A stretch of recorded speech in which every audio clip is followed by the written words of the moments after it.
Kajian Kitab.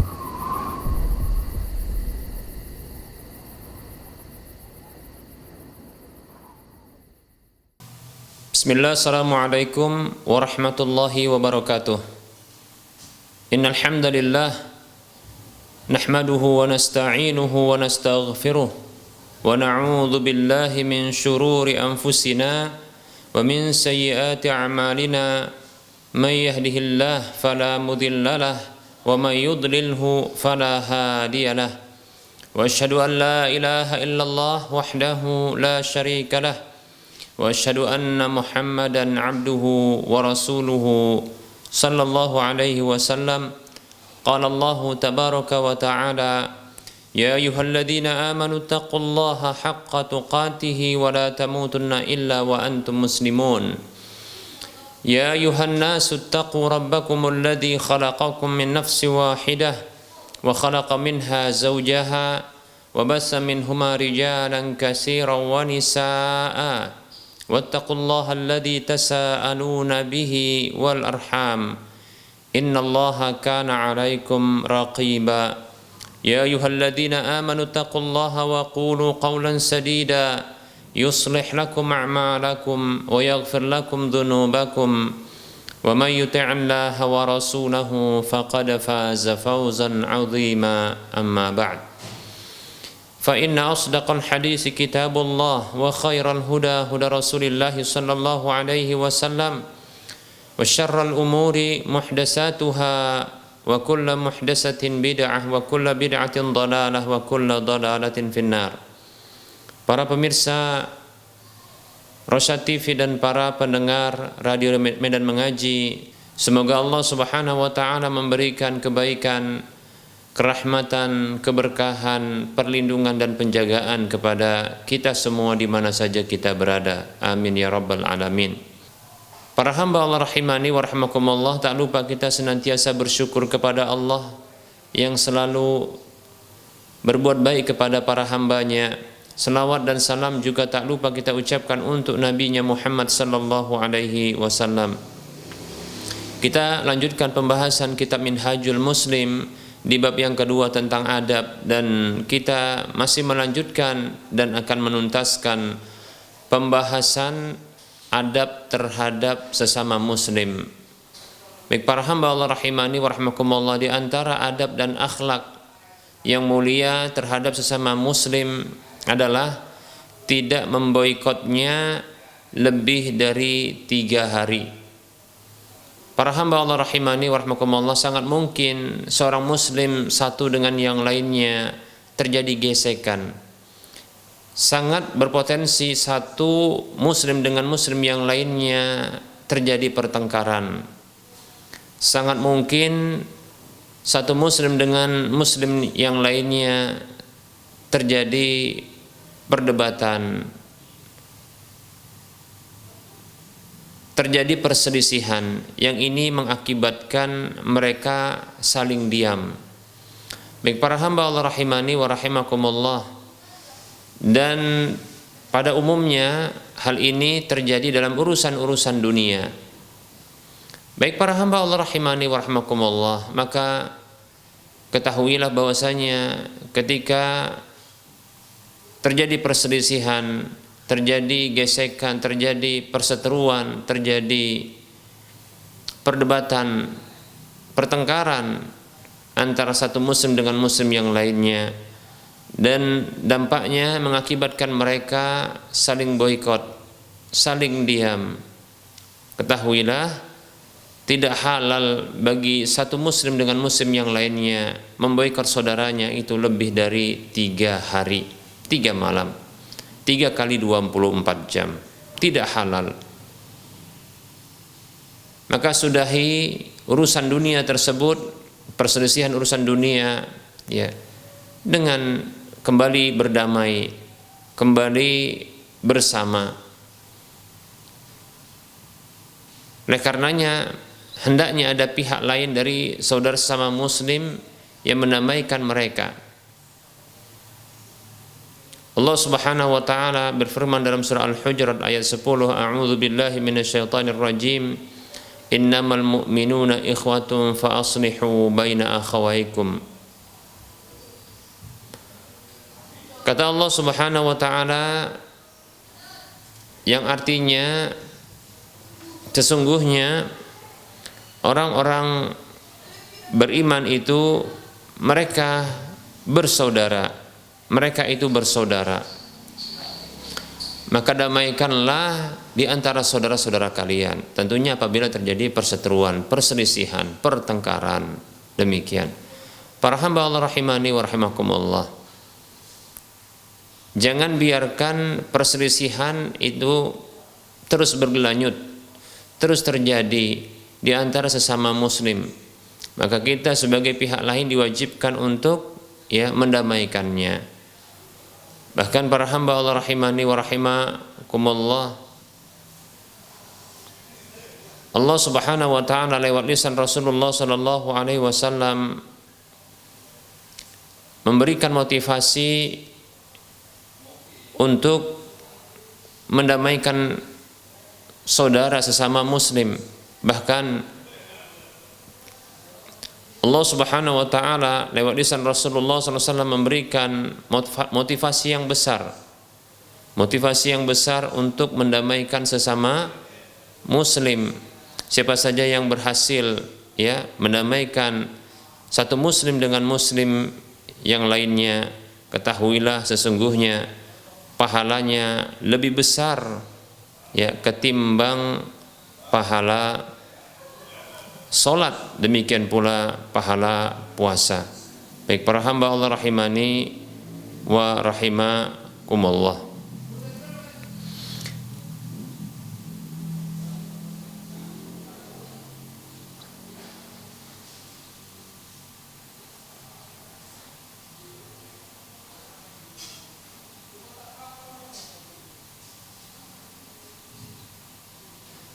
Dalam hadis yang sahih, Rasulullah sallallahu alaihi wasallam bersabda,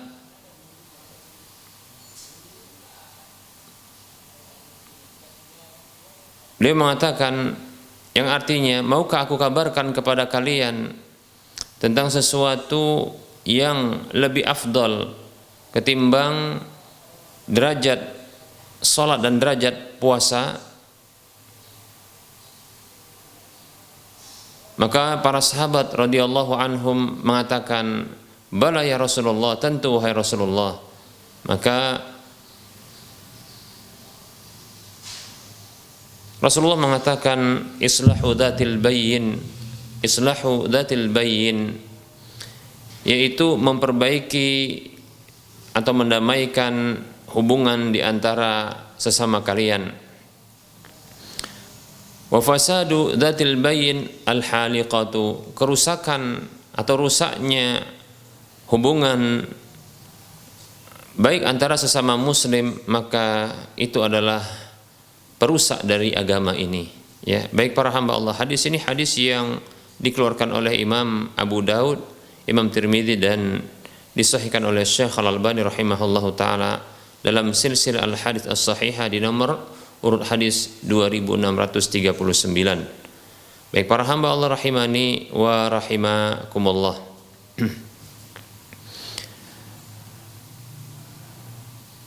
Maka sebagai seorang muslim hendaknya kita bersemangat untuk mendamaikan satu muslim dengan muslim yang lainnya ketika terjadi gesekan, perselisihan, pertengkaran di tengah-tengah mereka. Baik para hamba Allah rahimani wa rahimakumullah. Adapun bagi muslim yang satu dengan muslim yang lainnya, apabila terjadi pemboikotan, dirinya memboikot saudaranya karena kesalahannya atau karena kejadian yang tidak diinginkan di antara keduanya atau lebih banyak orang, maka tidak halal untuk lebih boikot tersebut lebih dari 3 hari. Dalam hadis yang diriwayatkan oleh Imam Bukhari, demikian pula Imam Muslim, tentunya hadis yang sahih juga diriwayatkan oleh Imam Abu Daud. Rasulullah sallallahu alaihi wasallam beliau bersabda, la yahillu li muslimin an yahjura akhahu fawqa salasin. La yahillu li muslimin an yahjura akhahu fawqa salasin. Dalam juz yang lain fawqa salasi layalin, ya. Yaltaqiyani fayu'ridu hadha wa yu'ridu hadha wa khairuhuma alladhi yabda'u bis salami. Nabi kita Muhammad sallallahu alaihi wasallam beliau bersabda, tidak halal bagi seorang muslim memboikot saudaranya muslim yang lainnya lebih dari 3 hari. Lebih dari 3 hari. Keduanya bertemu, lalu yang ini berpaling, yang itu berpaling. Demikian, ya. Yang ini berpaling, yang itu berpaling. Dan orang yang terbaik di antara keduanya adalah orang yang memulai dengan salam. Baik para hamba Allah rahimani warahmatullah. Inilah, ya, yang mesti dilakukan oleh seorang muslim bila dia dapati adanya atau terjadinya pemboikotan, ya, baik itu terhadap dirinya maupun dia melakukan pemboikotan terhadap orang lain. Barangkali manusiawi, barangkali sesuai dengan tabiat manusia. Tatkala terjadi pertengkaran, perselisihan, yang ini menggores hati, yang kata-katanya menyakiti hati. Nah, tentunya ini merupakan tabiat dan hal yang wajar pada diri manusia, maka dia menjaga diri untuk tidak bertemu dengan orang yang membuatnya marah. Tidak ingin bertemu, ya, dengan orang yang baru saja bertengkar dengannya. Tidak ingin berjumpa dengan orang yang dia berselisih kepadanya. Nah, ini wajar. Hanya saja dilarang untuk melakukan hal itu lebih dari 3 hari. Ya, tidak halal kata Nabi SAW. Ya, seorang muslim memboikot saudaranya lebih dari 3 hari 3 malam, demikian. Bentuk pemboikotan tersebut adalah berpaling, ya, berpaling ketika mau ketemu ini tidak mau, ya. Ketika hendak dimediasi terkadang ini tidak suka, demikian dan seterusnya. Ketahuilah, ya, dihalalkan hal itu cuma 3 hari saja. Adapun selebihnya ini tidak dihalalkan. Tentunya diharamkan, hukumnya adalah haram. Dan orang yang terbaik di antara keduanya kata Nabi SAW adalah yang memulai dengan salam, yaitu mencairkan suasana dengan ucapan salam, menegur terlebih dahulu, ya, memberikan penghormatan kepadanya, menyapanya dengan ucapan yang memuat penghormatan dan pemuliaan, sekaligus doa keselamatan, doa kedamaian, doa kesentosaan, ya. Maka hal ini tentunya akan, ya, menyebabkan cairnya kembali, ya, perseteruan di antara mereka, perselisihan di antara mereka. Demikian. Kalaulah mungkin sekali salam ini masih belum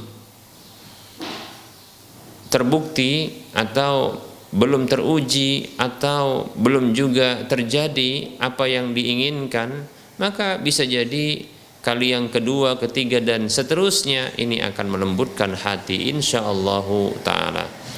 Karena memang demikian kata Nabi sallallahu alaihi wasallam. Kata Nabi sallallahu alaihi wasallam dalam hadis yang diriwayatkan oleh Imam Bukhari dan Muslim, Nabi kita Muhammad sallallahu alaihi wasallam beliau bersabda, "La tadkhulunal jannata hatta tu'minu wa la tu'minu hatta tahabbu. Awala adullukum ala syai'in idza fa'altumuhu tahabbabtum afshus salama bainakum." Nabi kita Muhammad sallallahu alaihi wasallam bersabda, tidaklah bisa kalian masuk ke dalam surga sampai kalian beriman. Jadi syarat untuk masuk surga adalah iman. Dan tidaklah kalian bisa beriman sampai kalian saling mencintai. Nah, ini tuntutan keimanan adalah saling mencintai antar sesama orang-orang yang beriman. Lalu Nabi SAW memberikan sebuah cara trik agar bisa saling mencintai. Awala adullukum ala syai'in idza fa'altumuhu tahabbabtum. Maukah aku sampaikan aku tunjukkan kepada kalian, maukah aku tunjukkan kepada kalian pada satu hal atau tentang satu hal yang bila kalian melakukannya maka kalian akan saling mencintai. Apa kata Nabi sallallahu alaihi wasallam? Absyus salama bainakum, absyus salama bainakum, sebarkanlah salam di tengah-tengah kalian. Yaitu memulai mengucapkan salam, ya, mendahului dengan mengucapkan salam ketika bertemu dengan siapa saja dari kalangan kaum muslimin, ya, baik itu yang dikenal ataupun tidak dikenal, baik itu orang yang punya permasalahan dengan dirinya ataupun yang tidak punya permasalahan dengan dirinya, ya. Ucapkan salam, mulai dengan salam, itulah orang yang terbaik, yang terafdal. Demikian para hamba Allah rahimani wa rahimakumullah. Ini sudah kita sampaikan pada, ya, pertemuan yang lalu. Ini hak seorang muslim, ini adab terhadap muslim, kalau ketemu ucapkan salam. Demikian. Terkhusus, ya, bahkan dinyatakan Nabi SAW sebagai yang terbaik, sebagai orang yang terbaik, yaitu yang memulainya. Ketika terjadi gesekan, perselisihan, perseteruan, pertengkaran, yang ini untuk melarutkan, mencairkan suasana, ya. Demikian para hamba Allah rahimani wa rahimakumullah, ya. Baik para hamba Allah. Nah, seorang muslim dengan muslim yang lainnya, ya, tidak boleh mereka saling berpaling dan saling membelakangi, ya. Konsekuensi dari persaudaraan mereka adalah mereka bertemu dengan menampakkan wajah yang berseri-seri, ya. Bahkan tidak boleh meremehkan hal ini. Kata Nabi SAW, la tahqiranna minal ma'rufi syai'a walau an talqa akhaka bi wajhin taliqin. Janganlah kamu meremehkan kebaikan sedikit pun walaupun kamu bertemu dengan saudaramu dengan wajah yang berseri-seri. Demikian. Bahkan dinyatakan senyum manis di hadapan saudara, maka ini terhitung sedekah kepadanya.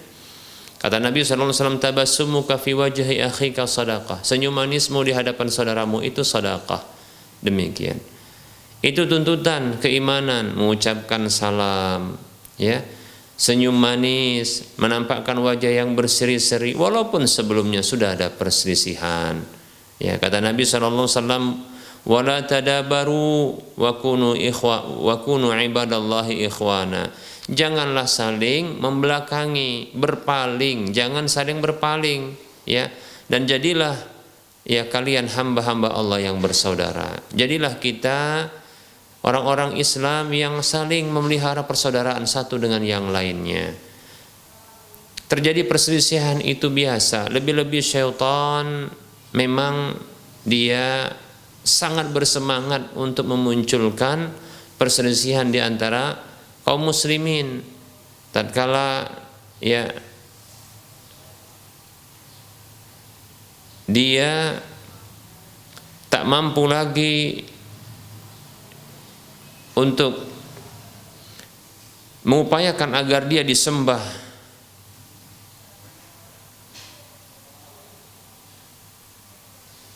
oleh orang-orang yang bertauhid,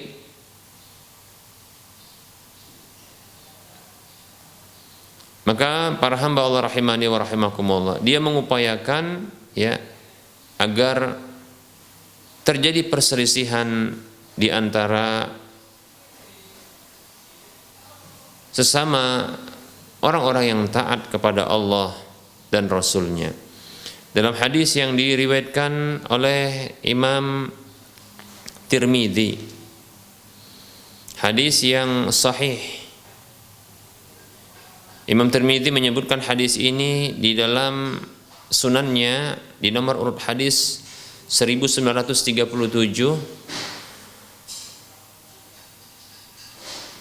Imam Tirmidzi menyebutkan sanadnya sampai Abu Sufyan dari Jabir radhiyallahu anhu yang mengatakan, qala an-nabiy sallallahu alaihi wasallam, Nabi sallallahu alaihi wasallam bersabda, inna syaitana qad ya'isa an ya'budahul musallun walakin fit tahrishi bainakum. Kata Rasulullah sallallahu alaihi wasallam, sesungguhnya syaitan sungguh-sungguh dia telah berputus asa agar dia bisa disembah oleh orang-orang yang sholat, orang-orang yang beribadah kepada Allah, orang yang bertauhid kepada Allah. Dia berputus asa. Ya, kenapa? Karena mereka sudah belajar tauhid dengan benar. Mereka sudah belajar tauhid dengan benar. Sehingga sulit ya bisa syaitan itu mengupayakan agar dirinya bisa disembah oleh orang-orang tersebut. Namun dia tidaklah berputus asa dan tidak terhenti usaha dan caranya agar bisa mereka ini saling berselisih di tengah-tengah mereka. Oleh karenanya kata Nabi SAW, walakin fit tahrishi bainakum. Akan tetapi dia tidak berputus asa ya di dalam tahrish. Tahrish artinya memunculkan perselisihan, memunculkan perseteruan, memunculkan pertengkaran, ya, memunculkan kegaduhan bainahum di tengah-tengah mereka. Demikian, ya. Baik para hamba Allah rahimani wa rahmakumullah. Nah, dari sini mestinya kita waspada, kita berwanti-wanti, kita berhati-hati ya untuk tidak kita ya bertengkar satu dengan yang lainnya antar sesama muslim. Jangan sampai syaitan ini menjatuhkan kita kepada dosa demi dosa dengan pertengkaran tersebut. Ya, betul kita tidak berbuat syirik kepada Allah. Betul kita tidak berbuat kufur kepada Allah. Tapi kita malah ya merusak hubungan baik dengan saudara kita, dengan bertengkar selalu dengannya, ya, dengan cara berselisih dengannya terhadap sesama. Dalam permasalahan-permasalahan yang terkadang ini bisa didudukkan, bisa diselesaikan. Demikian para hamba Allah rahimani wa rahimakumullah. Maka wala tadabaru wa kunu ibadallahi ikhwana. Janganlah saling membelakangi, ya. Jangan saling menghindari dan jadilah kalian hamba-hamba Allah yang bersaudara. Demikian kata Nabi sallallahu alaihi wasallam. Baik para hamba Allah rahimani wa rahimakumullah. Adapun boikot dalam urusan agama, ya, bukan dalam urusan dunia yang sedang kita bahas setelah ini atau setelah kita menjelaskan ya boikot dalam urusan dunia, maka boikot dalam urusan dunia ini itu tak boleh lebih dari 3 hari. Namun dalam urusan agama, boikot karena alasan agama, boikot dalam rangka menjaga agama, ya, maka yang seperti ini para hamba Allah rahimani rahmakumullah tidaklah dibatasi dengan waktu, ya, tidak dibatasi dengan waktu. Baik para hamba Allah rahimani rahmakumullah, ya, boikot seperti ini ya bisa diberlakukan kepada sesama muslim karena urusan agama, karena alasan untuk menjaga agama. Nah, ini bisa lebih dari 3 hari, bahkan tidak berbatas waktu. Baik para hamba Allah rahimani rahmakumullah, Ka'ab bin Malik radhiyallahu anhu pernah diboikot oleh Nabi SAW beserta dengan kaum muslimin seluruhnya termasuk istrinya, itu lebih dari 40 hari, ya. Baik para hamba Allah rahimani rahmakumullah, ya, kurang lebih 40 hari atau lebih, ya, seperti itu. Baik para hamba Allah rahimani wa rahimakumullah. Nah, tentunya penyebutan 40 hari atau angka ini, ya, jumlah hari ini bukanlah pembatasan, ya, karena sesungguhnya pemboikotan dengan alasan agama ini tentunya maslahatnya, ya, itu dikembalikan kepada sebesar mana, ya, mudarat yang akan didapatkan bila berinteraksi dengan seorang mukmin atau seorang muslim yang dia memiliki agama yang buruk atau sesuatu yang buruk sehingga ini akan bisa menimpa, ya, pada agama orang lain. Demikian. Nah, seperti itu. Maka perlu diboikot ya sebatas waktu. Ya. Contohnya seperti seorang muslim yang ternyata dia ini punya pemikiran takfiri, yaitu yang suka mengkafirkan. Ya. Seorang muslim yang suka mengkafirkan saudaranya. Kalau di zaman dulu disebutkan oleh para ulama dengan istilah khawarij. Ya. Orang-orang yang suka mengkafirkan sesama muslim karena dosa besar yang dilakukannya, ini disebut dengan khawarij. Ya, pemahaman seperti ini. Nah, saat ini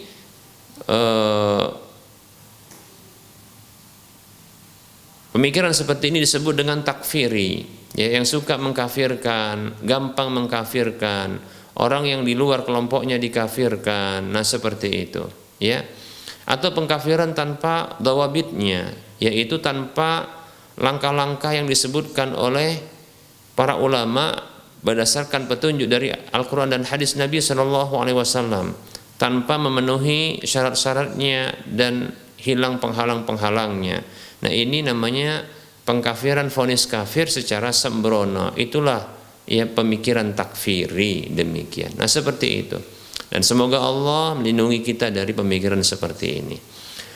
Nah, lebih-lebih di negara kita ini, orang-orang seperti ini dicari, ya, diwaspadai, ya. Bahkan orang-orang terlibat dengan mereka ini akan juga bisa diciduk oleh pemerintah, ya, lewat satuan Densus 88, demikian.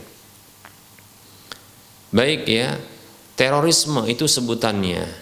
Ya, teror. Padahal seperti yang kita sampaikan, seorang muslim tidak layak untuk memberikan teror kepada saudaranya. Ya, kata Nabi SAW, la yahillu ya li muslimin an yurawi'a musliman. Ya, tidak halal bagi seorang muslim ya untuk meneror, menakut-nakuti orang muslim lainnya.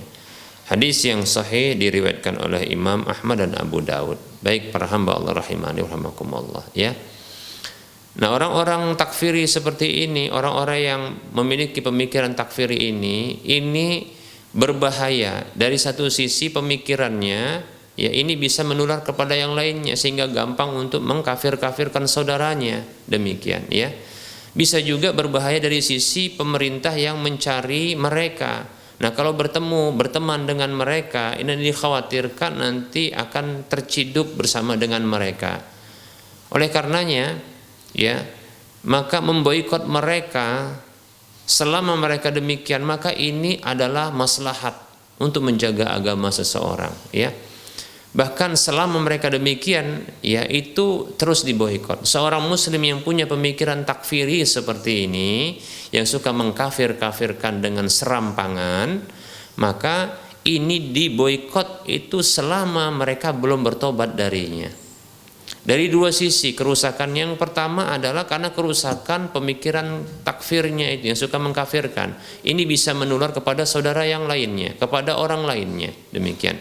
Kemudian kerusakan yang kedua adalah, ya, dikhawatirkan mereka akan terciduk juga siapa saja yang masuk dalam lingkaran mereka, pertemanan mereka, karena dugaan bahwasanya mereka adalah sama pemikirannya, demikian. Nah, oleh karenanya, karena alasan agama seperti ini, lebih-lebih apabila ada orang yang, atau satu kelompok kita katakan, atau sebuah lembaga atau individu, kita ulangi, apabila ada individu tertentu atau komunitas tertentu atau kelompok tertentu atau lembaga tertentu, ya, yang dia tidak selektif di dalam memilih pertemanan, tidak selektif di dalam memilih, ya, guru untuk dijadikan sebagai orang yang diambil ilmu darinya, ya. Ini siapa saja, baik itu yang punya pemikiran takfiri, yang pemikiran, ya, yang lainnya, yang serampangan dan sembarangan di dalam memilih kawan, teman, guru dan seterusnya. Maka orang seperti ini, ya, disyariatkan untuk dijauhi karena berbahaya. Satu sisi tadi kita katakan adalah ini dikhawatirkan ternyata ini adalah orang takfiri yang suka mengkafirkan, terlibat terorisme, Nah, kalau berteman dengannya dikhawatirkan nanti diciduk oleh pemerintah karena dianggap sama. Dan kerusakan yang lebih parah daripada itu adalah tertularnya pemikiran itu kepada dirinya. Maka oleh karenanya memboikotnya itu tidak dibatasi waktu selama dia belum bertobat darinya. Nah, seperti itu. Demikian ya. Jadi ini tidak diberlakukan hadis ini yang hanya lebih dari 3 hari. Karena itu dalam urusan dunia. Dalam urusan agama, untuk menjaga agama, begitu agama pribadi atau agama orang lain, ya, maka ini tidak dikaitkan dengan waktu. Ya. Selama masih ada mudaratnya, maka sejauh itu dijauhi, diboikot. Nah, seperti itu, ya. Para hamba Allah rahimani wa rahimakumullah. Nah, begitu juga dalam contohnya urusan-urusan yang lainnya yang ini bisa merusak akhlak dan agama. Seperti contohnya adalah orang-orang yang mereka ini pengedar narkoba. Ya, pengedar narkoba. Ya. Nah, orang-orang seperti ini maka harus diboikot juga. Walaupun dia seorang muslim harus diboikot. Ya, diboikot. Ya, tidak dijadikan teman, ya, menjaga jarak dengannya. Karena bisa jadi ini akan merusak agama seseorang dan akhlaknya. Ya, coba bayangkan kalau seseorang yang dia masih bersih berteman dengan seorang pengedar narkoba, ya.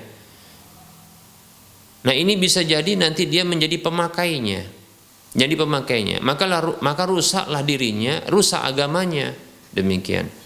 Berikutnya, kalaupun tidak demikian, maka dikhawatirkan dia masuk dalam lingkaran yang dicari dan diburon oleh pihak yang berwajib. Nah, rusak.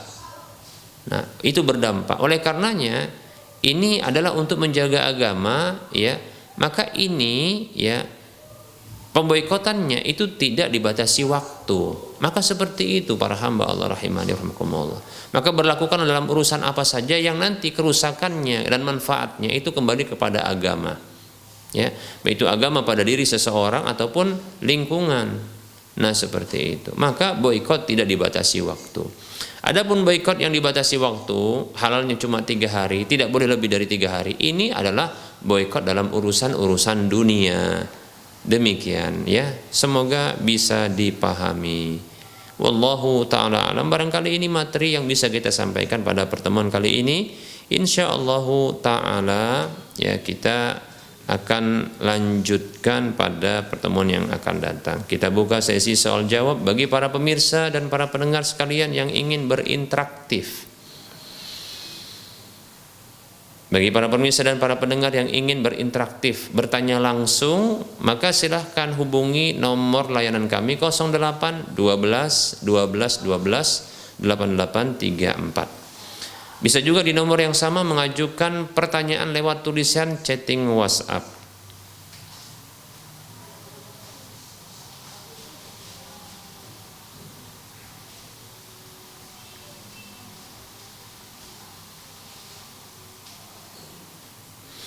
Baik, ada pertanyaan yang sudah masuk.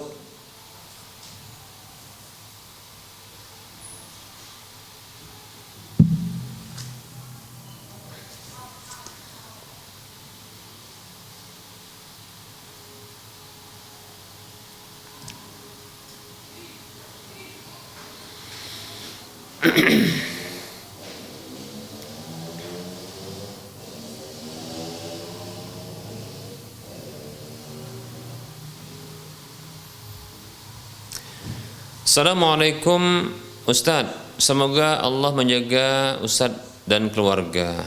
Ada pertanyaan, kalau istri minta pisah lalu diiyakan oleh suaminya, lalu terjadi gugat cerai di pengadilan namun dalam kondisi hamil, apakah ada masa iddah bagi suaminya? Atau apa yang seharusnya dilakukan saat dilakukan suami terkala sudah cerai secara gugatan pengadilan? Ya, mohon penjelasannya Ustadz.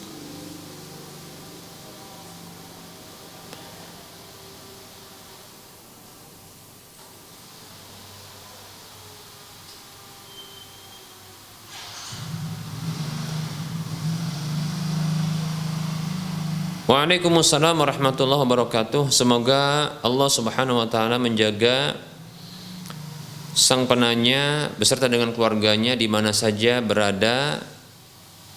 Begitu juga kita kaum muslimin seluruhnya. Amin ya rabbal alamin. Baik para hamba Allah rahimani wa rahimakumullah, perlu diketahui beberapa hal berikut ini, bahwasanya jawaban suami tatkala istri minta cerai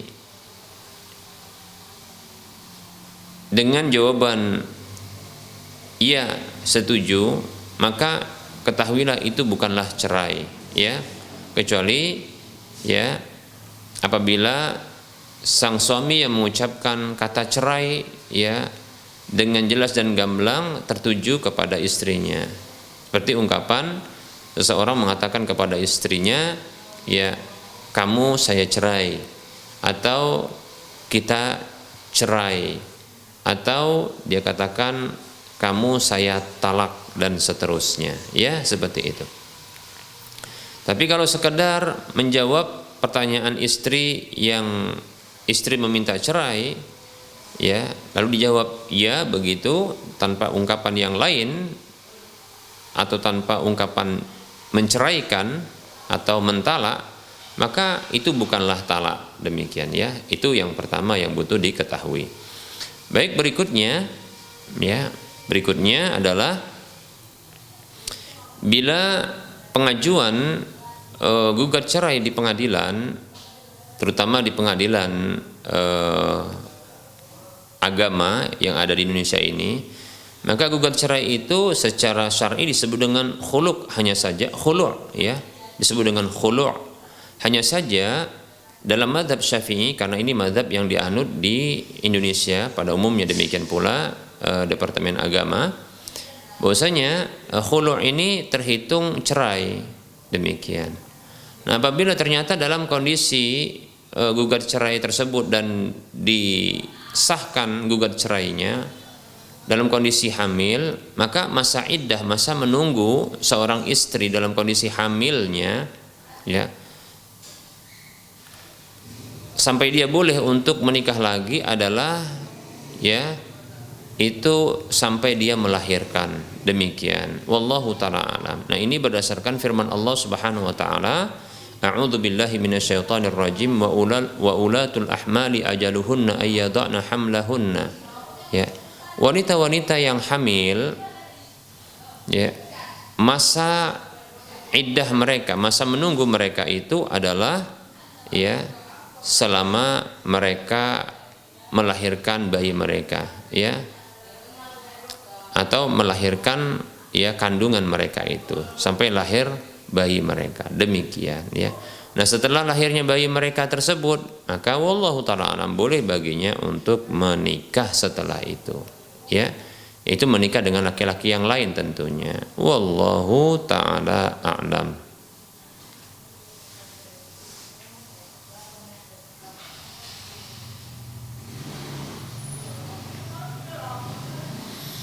Ada pertanyaan,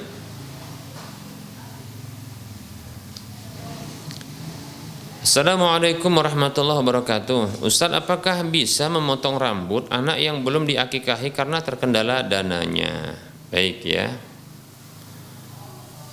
Waalaikumsalam warahmatullahi wabarakatuh. Ketahuilah bahwasanya mencukur rambut ya itu sunnah yang terpisah, ya, terkait dengan kelahiran, ya, yang terpisah dari sunnah-sunnah yang lainnya. Seperti itu. Bukan satu paket yang bila tidak bisa dilakukan salah satunya, maka yang lainnya pun ikut tidak boleh dilakukan atau tidak bisa dilakukan. Ini pemahaman yang keliru.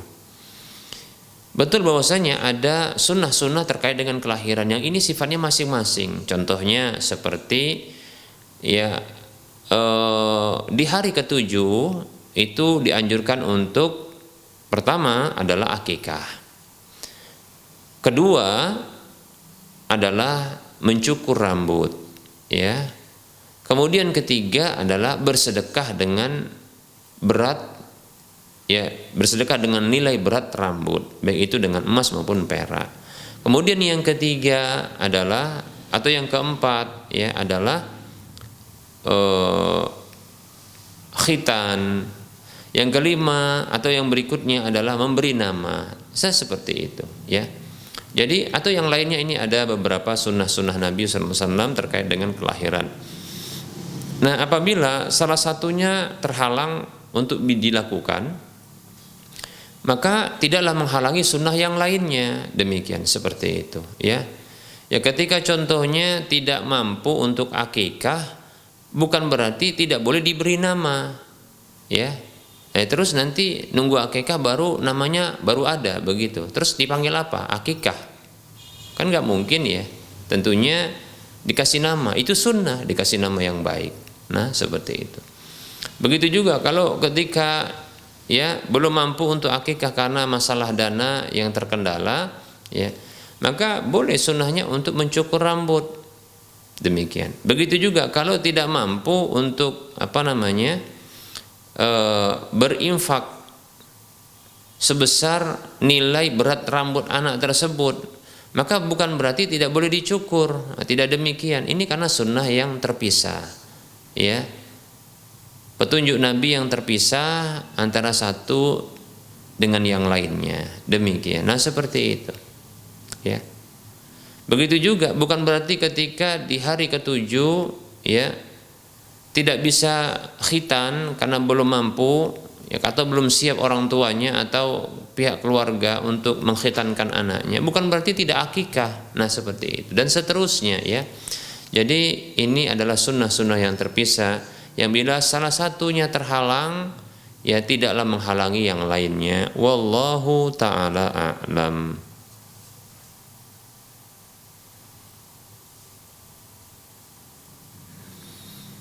Baik para pemirsa, bagi para pemirsa yang ingin berinteraktif dipersilahkan untuk ya bertanya langsung ya di nomor layanan kami 08 12 12 12 88 ya 34. Baik, ini ada pertanyaan. Assalamualaikum Ustadz, maaf mau bertanya, saya nabung di satu bank konvensional, ternyata ada bunganya ya, ada bunganya. Nah, ini bunganya sebaiknya mau diarahkan kemana? Apakah boleh disedekahkan kepada orang miskin Ustadz? Demikian ya, ini pertanyaannya. Waalaikumsalam warahmatullahi wabarakatuh. Bila kita menabung di sebuah lembaga ribawi karena alasan untuk menjaga keselamatan atau keamanan harta, begitu juga untuk menjaga keselamatan jiwa, karena sesungguhnya apabila banyak harta uang yang disimpan di rumah ini bisa mengancam jiwa, juga mengancam ya harta tersebut termasuk jiwa, karena mengundang orang lain untuk melakukan perampokan atau pencurian yang tidak segan-segan terkadang mereka melakukan ya kedzaliman kepada korbannya. Demikian. Nah, seperti itu ya. Maka dibolehkan untuk menabung. Ini berdasarkan fatwa para ulama ya, boleh untuk menabung di bank-bank konvensional. Demikian. Nah, apabila ada ribanya yaitu bunganya, maka jangan diambil bunganya, jangan diambil dan jangan dimiliki. Nah, itu syaratnya. Syaratnya adalah tidak mengambil bunganya. Jadi kebolehan itu pertama sebabnya karena memang alasan keamanan dan alasan keselamatan. Nah, seperti itu. Kemudian yang kedua adalah ya syarat berikutnya, tidak boleh diambil bunganya karena bunganya adalah riba. Dia manfaat atas hutang. Mengapa dikatakan hutang?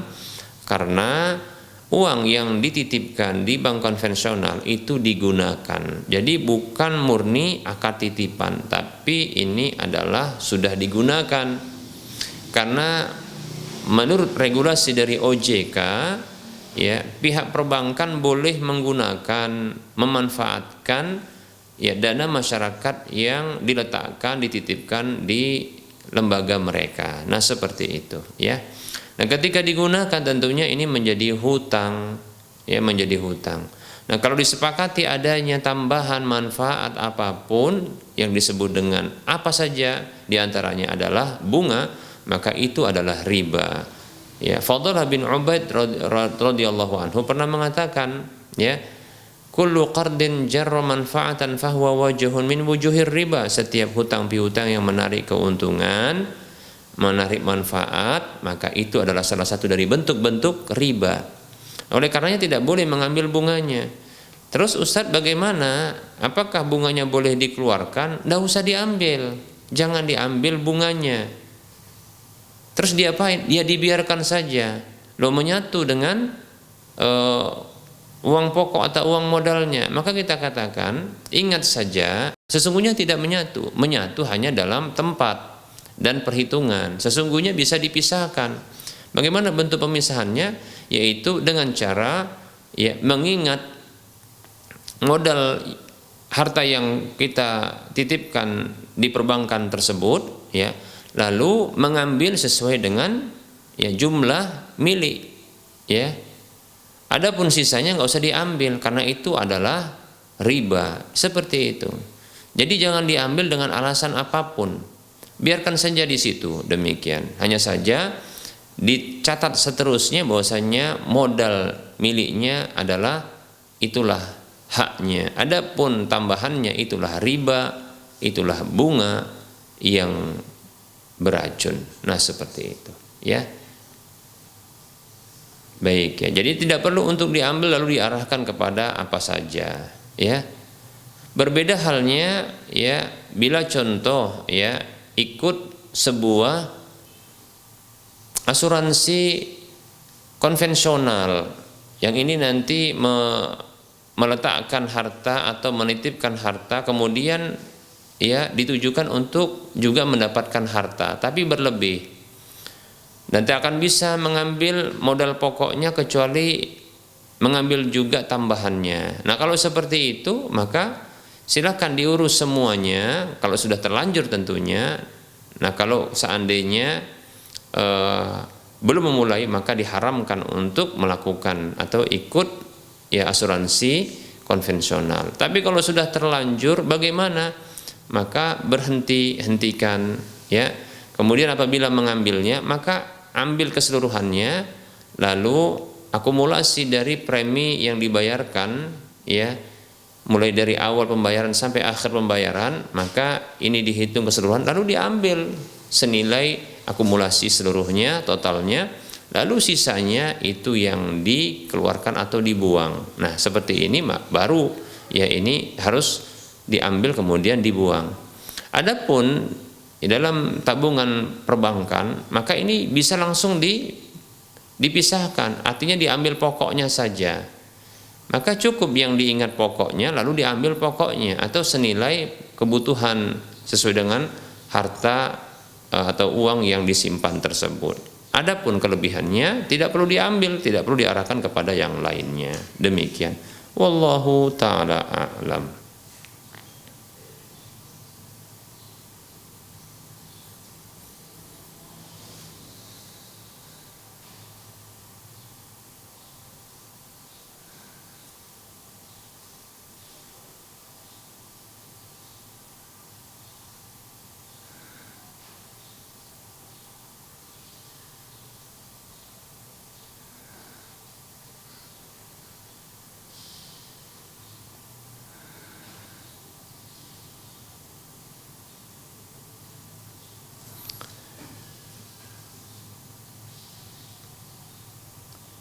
Ada pertanyaan, bismillah, izin bertanya, Ustadz bagaimana hukum masuk kerja melalui biro jasa? Saat masuk kerja nanti dipotong gaji untuk biro jasa, biro jasanya. Jazakumullahu khaira. Barakallahu fiik.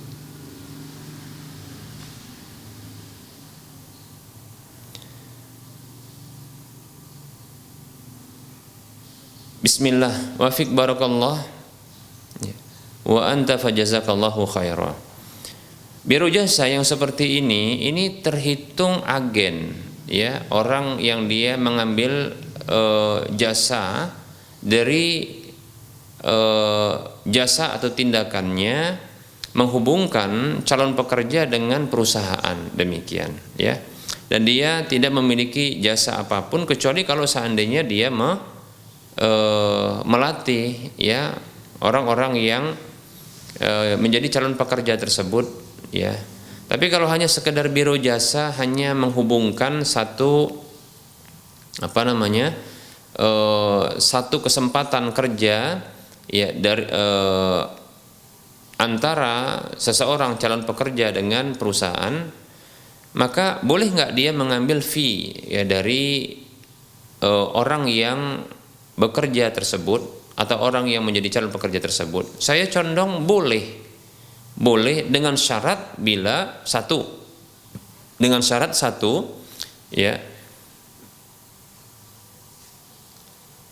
tidak melakukan pelanggaran di dalam proses ya memasukkan tenaga pekerja di perusahaan tersebut dengan cara membayar, menyogok atau semisal ini pelanggaran tentunya. Tidak ada pelanggaran tentunya ya. Nah, seperti itu. Artinya dengan prosedural yang diberlakukan. Baik, ini yang pertama ya. Seperti itu.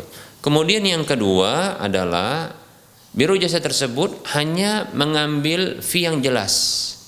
Yaitu contohnya dia minta bayaran ya dengan jumlah yang ditentukan, yang disepakati di awal. Jadi nanti contoh ya, bersepakat dengan calon pekerja nanti apabila diterima di perusahaan ini ya setelah direkomendasi, maka harus bayar sekian juta, kita katakan begitu, atau sekian ratus ribu. Maka yang seperti ini dibolehkan. Syaratnya adalah tadi ada kejelasan fee-nya, fee untuk biro jasa. Nah, apabila model seperti ini, yaitu dipotong gaji dari tenaga kerja yang masuk diterima di perusahaan tersebut dengan nilai tertentu, namun ya tanpa menentukan nominalnya, maka ini ada gharar, tidak boleh ya, tidak boleh. Wallahu ta'ala alam, saya condong ini termasuk gharar. Kenapa gharar? Karena ada ketidakjelasan. Pertama adalah tidak ditentukan jumlahnya ya, berapa nilai dari yang mesti dibayarkan oleh pekerja tersebut. Kalau kata mereka kan sudah ditentukan ya, yaitu katakanlah dia ya sekitar 500.000 setiap gajian. Nah, seperti itu. Maksud saya bukan ininya yang tidak jelas, akan tetapi total dari semua pembayaran tersebut itu tidak jelas ya, yaitu sampai kapan ini akan berakhir. Jadi 500.000 dipotong ya, itu sampai berapa tahun. Nah, ketika tidak diketahui berapa lamanya dipotong tersebut, walaupun nominalnya itu jelas ya pemotongan tersebut, namun totalitas tidak diketahui, maka di sini ada gharar. Demikian ya, gharar. Maka ini tidak dibenarkan. Ini potensi untuk terus ya memicu pertengkaran. Nah, seperti itu. Nah, kemudian atas dasar apa pihak biro jasa ini berhak untuk mendapatkan ya potongan gaji seterusnya? Demikian. Kalaulah di awal yang mendapatkan sekian, ini wajar, itu sebagai bentuk fee atas jasa menghubungkan antara calon pekerja dengan perusahaan. Tapi untuk berikutnya, nah ini bentuk kezaliman, tidak dibenarkan. Oleh karenanya bila mau ya di awal akad ya, biro jasa menetapkan bila ingin mendapatkan pekerjaan lewat biro jasa kami ya, maka bila nanti telah masuk bekerja di perusahaan tersebut dan diterima bekerja, maka bayarannya fee untuk kami adalah 5 juta. Contohnya seperti itu. Nah, kalau seperti ini jelas 5 juta selesai. Tapi kalau 500.000 ya setiap kali gajian dipotong, sementara tidak diketahui berapa lama dia akan bekerja di sana. Walaupun diprediksi bahwasanya itu sampai dikatakan adalah 10 tahun atau dikatakan adalah sampai usianya 55 tahun. Maka kita katakan bisa jadi sebelum itu akan terjadi ya resign, ya, berhenti kerja. Nah, sehingga tidak ditentukan seperti ini menyebabkan dia gharar. Ini tidak boleh. Ya, tidak boleh. Dan atas dasar apa ya sang biro jasa itu boleh untuk mengambil seterusnya. Nah, kebolehan dia hanyalah menetapkan ya nilai fee-nya di awal akad atas usaha jasanya menghubungkan antara calon pekerja dengan perusahaan yang akan menjadi tempat kerja bagi ya calon pekerja tersebut. Demikian, wallahu taala a'lam.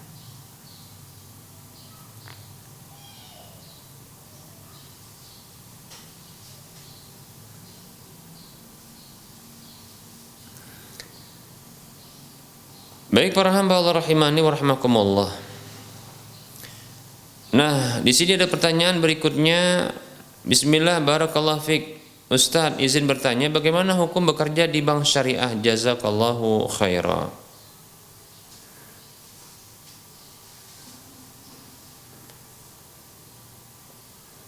Wa fik barakallah wa anta fajazakallahu khaira. Bekerja di perbankan syariah, maka ini dilihat dan dirinci, ya. Nah, apabila bank syariah tersebut benar-benar dia memberlakukan syariah sesuai dengan syariat Allah dan Rasulnya, maka tidak mengapa. Ya, seperti contohnya adalah akad-akad yang diberlakukan di bank syariah tersebut, contohnya sesuai dengan syariah semuanya. Jadi akad mudharabah itu juga akadnya syariah. Ya, akad wadiah itu akad syariah, akad ya murabahah itu juga syariah. Demikian. Kalau memang nabung ini nanti digunakan untuk mudharabah, maka ini harus jelas-jelas memang dia betul-betul mudharabah, di mana pihak investor dalam hal ini adalah para nasabah, mereka ya dana mereka itu akan digulirkan menjadi permodalan, ya, dalam skema permodalan dan sektor real nantinya. Nah, tentunya sebagai pemodal dalam syariat Islam, ya, para pemodal wajib menanggung kerugian yang bersifat alami sebesar modal yang diserahkan atau yang disetorkan. Demikian, seperti itu. Nah, pertanyaannya, apakah pihak nasabah setiap kali akan menitipkan uangnya di perbankan syariah ini, pihak perbankan syariah itu menjelaskan kepada mereka bahwasanya nanti Anda, wahai para nasabah, itu menanggung resiko kerugian sebesar ya modal yang Anda serahkan ini.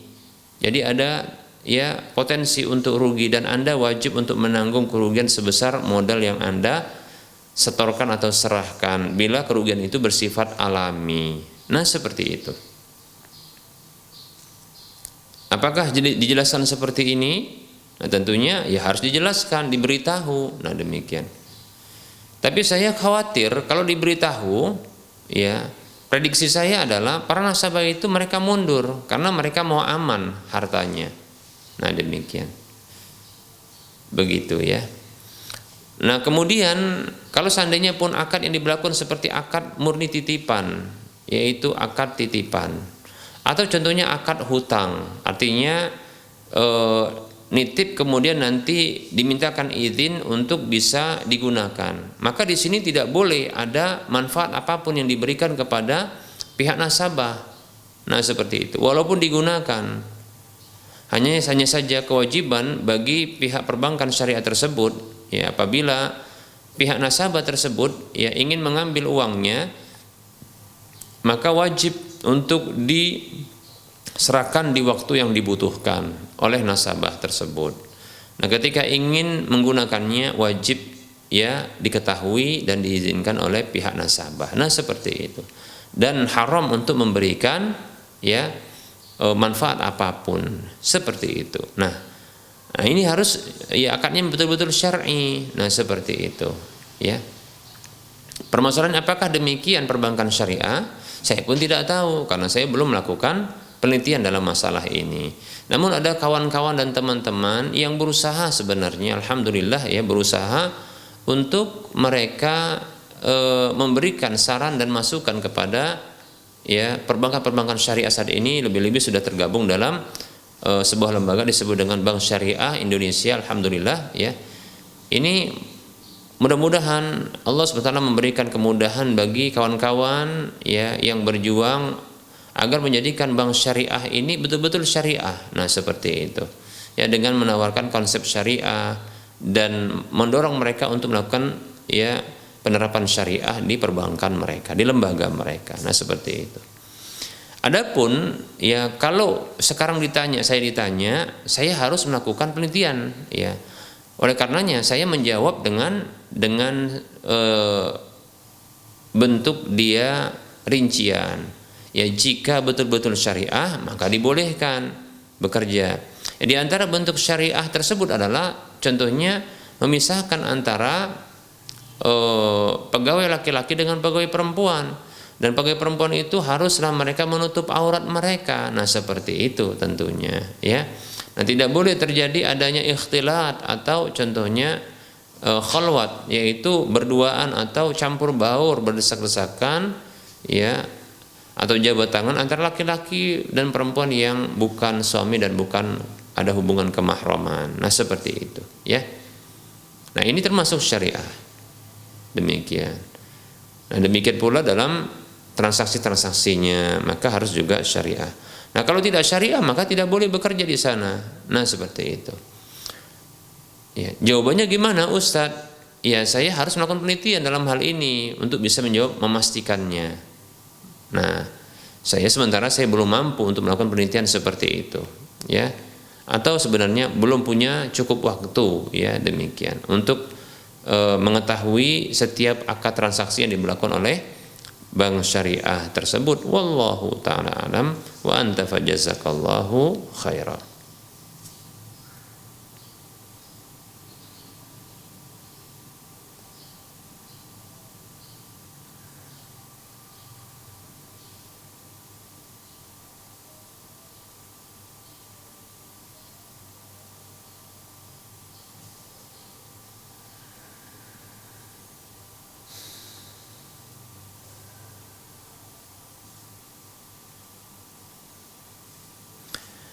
Ada pertanyaan, Assalamualaikum Ustaz, apakah termasuk kekufuran, perbuatan kekufuran orang yang mengingkari keberadaan jin? Waalaikumsalam warahmatullahi wabarakatuh. Mengingkari keberadaan jin, ya, maka ini bisa jatuh kepada kekufuran, yaitu mengingkari perkara yang gaib, ya. Ini termasuk bertentangan dengan bertentangan dengan keimanan, yaitu keimanan terhadap yang gaib. Allah Subhanahu wa taala berfirman, Alif Lam Mim dzalikal kitabu la raiba fihi hudal lil muttaqin alladzina yu'minuna bil ghaibi wa yuqimuna sholata wa mimma razaqnahum yunfiqun. Alif Lam Mim, itulah kitab suci Al-Quran. Dia sebagai petunjuk bagi manusia, tidak ada keraguan padanya. Dia sebagai petunjuk bagi orang-orang yang bertakwa, yaitu orang-orang yang mereka beriman dengan perkara yang gaib, mereka mendirikan salat dan mereka menginfakkan apa yang kami rezekikan kepada mereka. Demikian. Nah, jadi beriman kepada yang gaib diantaranya adalah beriman kepada jin. Bahkan ada surah jin disebutkan dalam Al-Quran. Nah, kalau ini diingkari, itu tidak ada, ya, maka ini merupakan bentuk kekufuran. Apakah kufur asghar atau kufur akbar, kufur kecil atau kufur besar? Tergantung, ya, tergantung. Kalau dia mengingkarinya karena pentakwilan, ya, seperti contohnya dia katakan bahwasanya jin itu sesungguhnya energi positif atau energi negatif, maka ini merupakan bentuk kufur asghar. Wallahu a'lam, ya. Demikian. Nah, seperti itu. Tapi kalau sesungguhnya memang tidak ada jin itu hanya sekedar nama saja, aslinya tidak ada. Kalau seperti ini bentuk kekufuran yang dikhawatirkan jatuh kepada kufur akbar. Pertama karena mengingkari Al-Qur'an sendiri, ya karena Al-Qur'an banyak menyampaikan ya tentang hal tersebut. Artinya mengingkari firman Allah Subhanahu wa taala. Maka ini merupakan bentuk kekufuran dengan kufur akbar tentunya. Ya, kekhawatiran seperti itu. Tapi kalau karena ada pentakwilan ditakwil ya seperti itu, maka wallahu taala alam ini termasuk kufur asghar. Wallahu taala alam.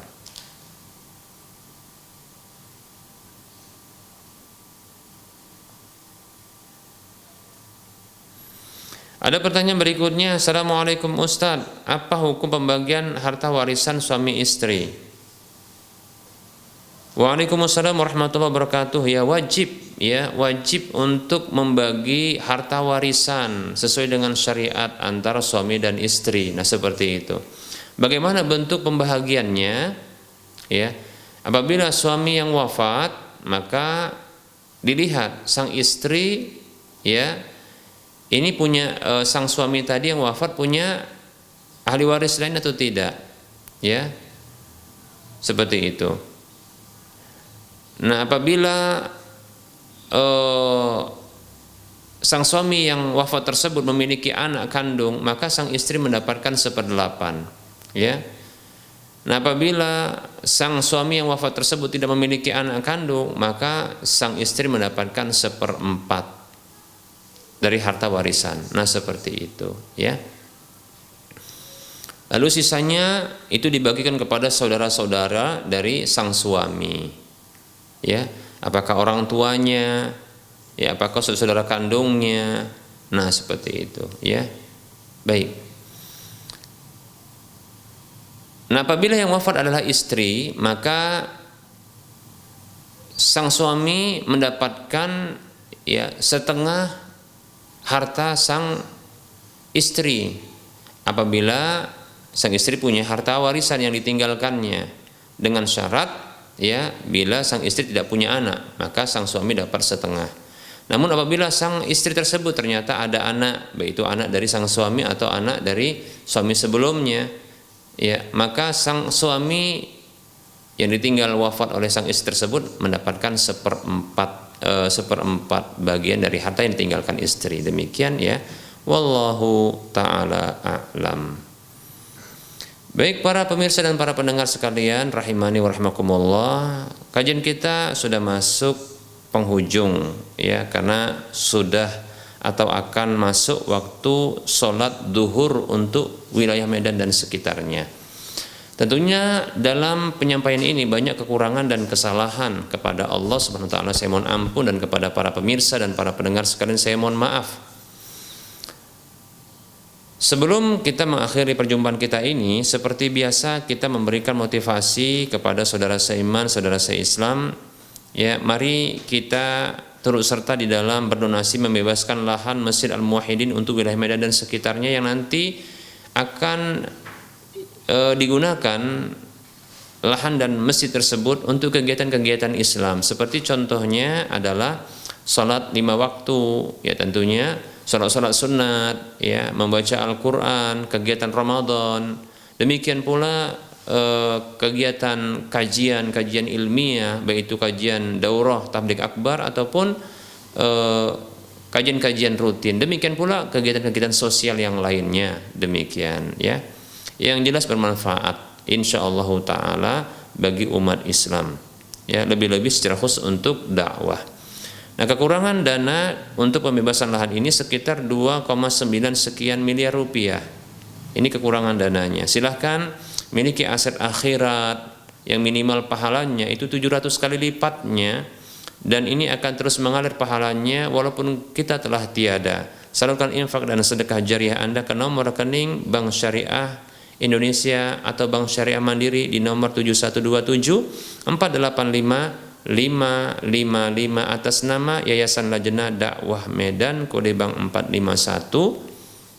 Semoga Anda termotivasi dan semoga bermanfaat. Kebenaran itu datang dari Allah, maka ambillah kekurangan dan kesalahan kekeliruan itu datang dari saya pribadi dan bisikan syaitan, maka tinggalkanlah. Mohon maaf atas segala kekurangan. Kepada Allah saya mohon ampunan. Kita ketemu lagi di lain kesempatan. Wassallallahu ala Muhammad wa ala alihi wa ashabihi ajma'in. Subhanakallahumma wa bihamdika asyhadu an la ilaha illa anta astaghfiruka wa atubu ilaika walhamdulillahi rabbil alamin. Wassalamualaikum warahmatullahi wabarakatuh.